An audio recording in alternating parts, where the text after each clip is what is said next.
Čítanie zo svätého Evanjelia podľa Jána.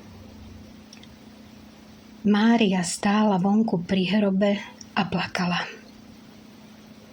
Ako tak plakala, nahla sa do hrobu a videla 2 anielov v bielom sedieť tam, kde bolo predtým uložené Ježišovo telo. Jedného pri hlave, druhého pri nohách. Oni sa jej opýtali: Žena, prečo plačeš? Vravela im: Odniesli môjho pána a neviem, kde ho položili. Keď to povedala, obrátila sa a videla tam stáť Ježiša, no nevedela, že je to Ježiš. Ježiš sa jej opýtal: Žena, prečo plačeš? Koho hľadáš?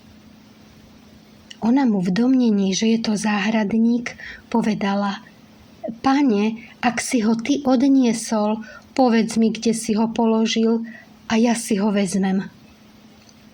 Ježiš ju oslovil: Mária.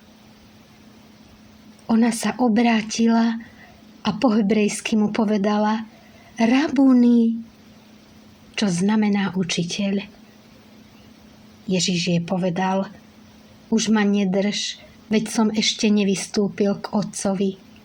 Ale choď k mojim bratom a povedz im: Vystupujem k môjmu Otcovi a vášmu Otcovi, k môjmu Bohu a vášmu Bohu.